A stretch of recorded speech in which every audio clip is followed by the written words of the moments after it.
고린도에 전도하러 들어간 사도 바울과 그 일행들을 향해서 주신 말씀이 뭡니까? 너희가 두려워하지 말고 잠잠하지 말고 말하라. 무엇을 말하라는 겁니까? 오늘 본문 5절에 있는 것처럼 예수 그리스도가 주시라는 것입니다. 예수가 그리스도다.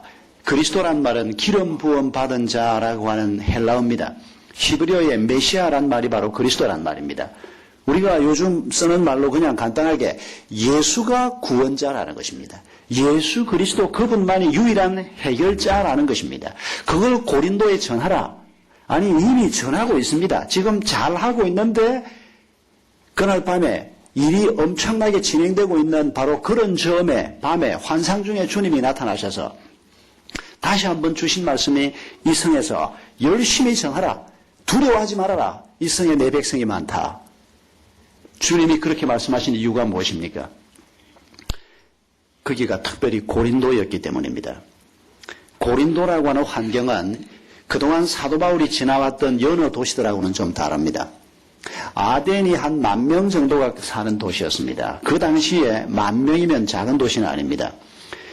예루살렘이 한 3만 내지 4만 정도가 살던 도시입니다.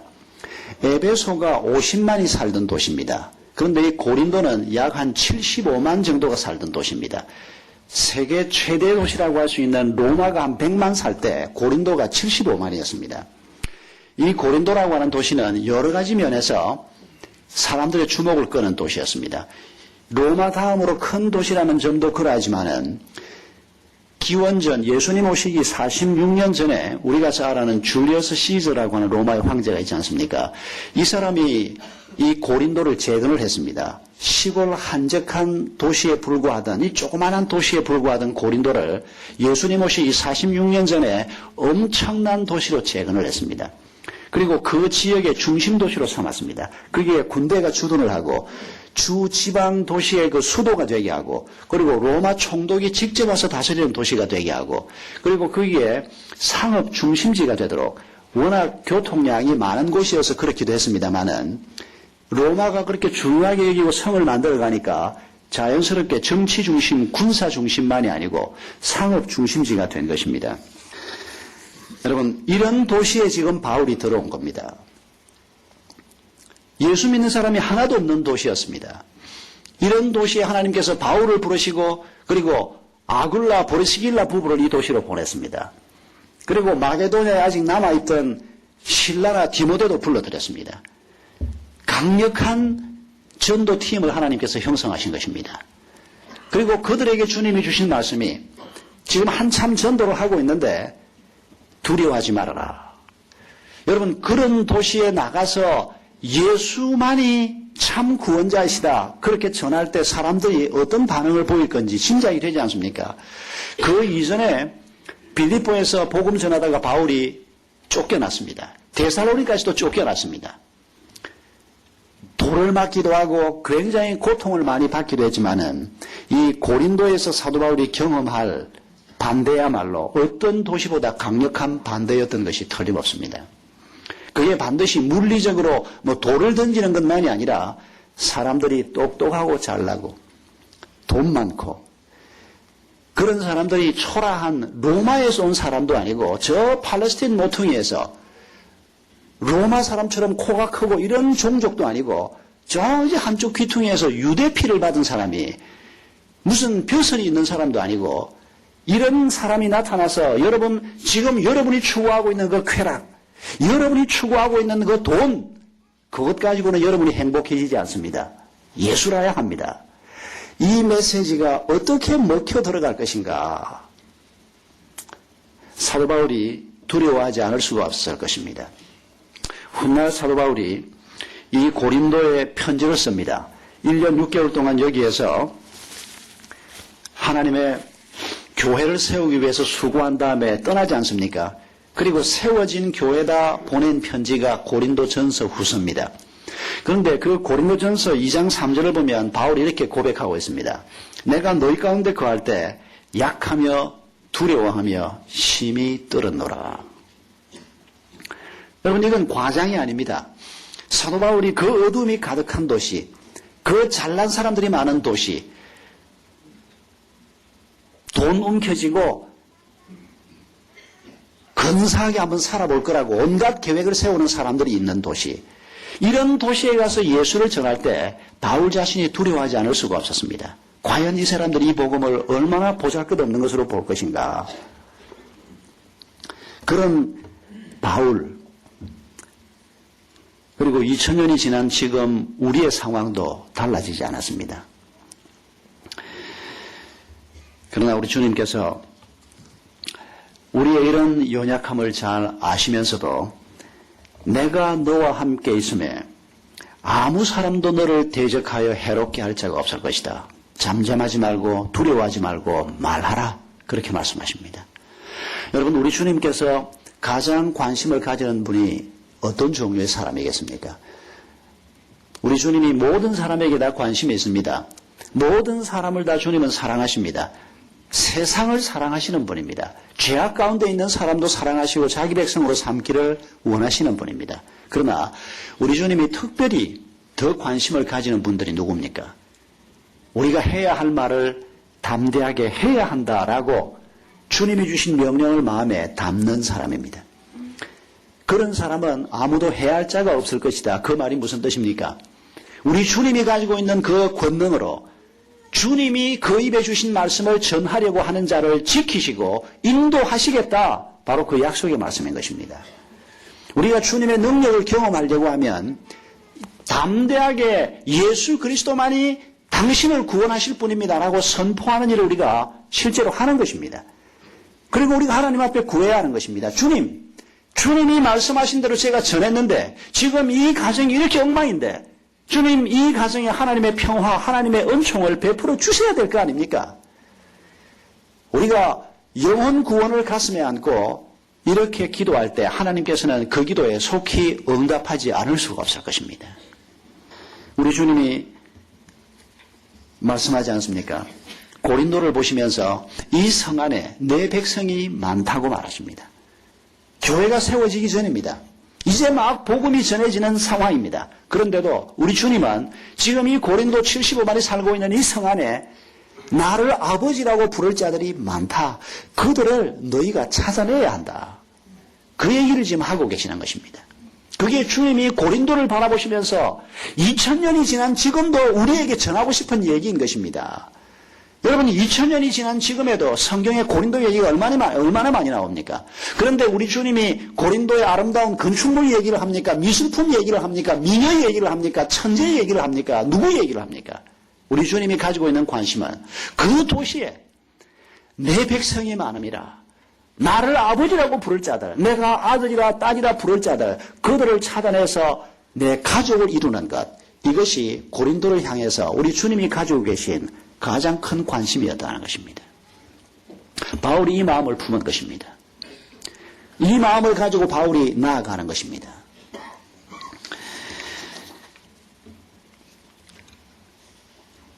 우리가 앞서 성경에서 보았습니다마는 빌립보에서 한 사람은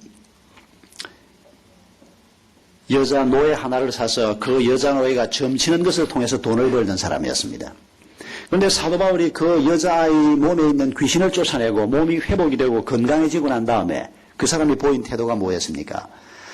자기 노예가 건강해지고 자기 노예가 사람답게 살게 됐으면 주인이 그걸 기뻐해야 되지 않습니까? 그러나 그 사람이 건강하건 말건 그 사람이 사람답게 살건 짐승처럼 살건 자기 돈벌이만 되면 그게 이 사람에게는 최고의 가치였습니다. 그러니까 그 노예가 건강이 회복이 됐는데도 불구하고 자기 돈벌이에 손해가 된다고 그걸 싫어하고 바울을 공격했던 사람이 바로 빌립보의 한 사업가였습니다. 로마가 구원자라고 생각한 사람들이 당연히 그 당시에 많은 사람들이었습니다. 어떻게 하면 로마 시민권을 얻을까? 어떻게 하면 로마 관직을 하나 얻을까? 말단식이라도 괜찮으니까 로마가 주는 월급을 받고 로마가 주는 시민권을 가지고 살면 이 땅에서 내 삶이 보장되리라. 수많은 식민지 백성들이 그 꿈을 가지고 살았습니다. 그 당시 수많은 식민지 백성들이 로마 시민권, 로마가 구원자가 될 것이라고 생각하고 살았습니다. 그러나 로마가 준 것이 무엇입니까? 로마는 구원자가 아니었습니다. 로마는 피 위의 도시를 세웠고 로마라고 하는 그렇게 아름답고 인류 역사에 빛나는 도시라고 말하는 로마라고 하는 그 100만 도시, 그 도시에 50만이 누워 있습니다. 50만이 짐승처럼 살면서 나머지 50만이 건사하게 살도록 떠받들었던 도시가 로마였습니다. 로마가 가지고 있던 모든 영광은 피 위에 세워진 것이었습니다. 우리 주님은 그걸 보고 계셨고 하나님의 사람들은 그걸 보고 있었습니다. 그러나 그 시대에 수많은 사람들이 노예들을 아랑곳하지 아니하고 자기들이 영광을 누리고 자기들이 쾌락을 누리고 자기들이 더 많은 것을 소유하면 그걸로 족하다고 생각하는 이런 꿈을 가진 사람들이 고린도에 가득했던 것입니다. 여러분 2000년이 지난 지금이라고 달라졌습니까? 아무것도 달라진 게 없습니다. 고린도 사람들은 어쩌면 요즘 현대인들하고 가장 가까운 그 당시 사람들이었습니다. 그래서 고린도에 관한 글을 썼던 역사가들 중에서 그렇게 쓴 사람들이 있습니다. 고린도는 20세기의 파리요, 20세기의 런던이다. 그렇게 썼습니다. 여러분, 우리 하나님께서 이 백성들을 향해서 나아가게 하시면서 이미 언급해드린 것처럼 강력한 군대를 편성을 하셨습니다. 사도 바울을 여기에 보내면서 바울 혼자 고린도를 보낸 게 아니고 오늘 본문 첫머리에 보면 본도 태생 아굴라 부부를 만나게 하셨습니다. 아굴라 브리스길라, 성경에 빛나는 이름, 이 부부를 만나게 하셨습니다. 이분들은 정확하게 어디에서 예수를 믿었는지 성경이 언급하지는 않습니다. 그러나 여러 자료들을 조사를 해보면 오늘 본문에 언급되어 있는 건 본도 태생인데 로마에 가서 살고 있다가 로마에서 쫓겨난 유대인이었다. 그렇게 말하는데 왜 쫓겨났는가? 글라우디아 황제 생애라고 하는 책을 보면 글라우디아 황제 때 유대인들을 축출을 했던 사건이 있었습니다. 그런데 그 사람들이 주로 기독교인 유대인들이었다. 그렇게 기록하고 있습니다. 그래서 많은 분들이 이 성경 전문가들이 고린도에 와 있던 이 아굴라 부부가 이때 이미 그리스도인이었다라고 짐작합니다. 거의 그게 정설입니다. 그리고 사도 바울이 이 사람들을 찾아가서 만났다고 했는데 이 사람들을 전도한 게 아닙니다. 이 사람들이 장막 기술을 함께 가지고 있었는데 팀을 이루어서 고린도에서 본격적인 전도 활동을 폈다라고 보면 틀림없습니다. 그리고 마게도냐에 머물고 있던 실라와 디모데를 빨리 건너라. 그래서 이분들이 강력한 하나님의 군대를 편성을 해서 이 어둠의 도시에서 예수 그리스도가 아니면 당신들에게 소망이 없습니다. 그걸 외치기 시작한 겁니다. 처음에 이분들이 바울이 늘 했던 것처럼 회당에 갔습니다. 고린도에도 회당이 있으니까요. 그런데 회당에 가서 복음을 전했는데 회당에서 유대인들이 강력한 반발을 했습니다. 이때 바울이 전도 전략을 바꾸는 중요한 전환점을 가져옵니다. 내가 이제 더 이상 유대인들에게는 복음 전하지 않겠다. 내가 완전히 이방인에게만 가겠다. 그 전 전략은 늘 회당에 가서 이미 구약을 알고 있는 유대인들에게 먼저 복음을 전해서 그 중에 몇몇 사람이 예수 믿는 사람이 있으면 그분들을 기초 멤버로 해서 이방인에게 전도하는 방식이었습니다. 그런데 바울이 고린도에서 이제 내가 유대인들에게 나아가지 않겠다. 이렇게 전도 전략을 선포합니다. 여러분 오늘 본문을 보면 이 일을 우리 하나님께서 혼자 하게 하신 것이 아닙니다. 주님께서 고린도에서 잠잠하지 말라 그렇게 말씀하시고 그리고 바울 마음속에 이방인을 향해서 나아가도록 강하게 도전을 하신 다음에 주신 열매가 무엇입니까? 오늘 본문에 보면 하나님께서 아주 뚜렷한 열매를 우리에게 설명하고 있습니다. 아굴라는 분명히 동역자로 주신 분이 틀림없습니다. 그런데 내가 이방인에게로 가리라 하고 7절에 거기서 옮겨 하나님을 공경하는 디도 유스도라는 사람의 집에 들어가니 이 하나님을 공경하는 이방인은 유대교를 믿는 이방인이란 말입니다. 이 사람은 예수를 믿는 사람이 아니고 이미 유대교를 믿고 구약을 믿는 이방인인데 이 사람이 개종했다고 봅니다. 이 사람은 회심의 열매로 봅니다. 그리고 이 사람 집이 회당 바로 옆이었습니다. 그리고 이 사람을 통해서 회당장이 복음을 받은 것으로 보입니다. 자세한 얘기는 생략되어 있습니다. 이방인에게로 가리라. 그런 도전을 하나님이 주신 다음에 이런 열매를 주셨습니다. 그리고 그런 상황에서 하나님께서 밤에 환상 중에 나타나셨습니다. 잠잠하지 말라. 두려워하지 말아라. 너희들이 가는 이 길이 하나님이 기뻐하는 길이고 내가 원하는 길이다. 그렇게 격려하신 것입니다.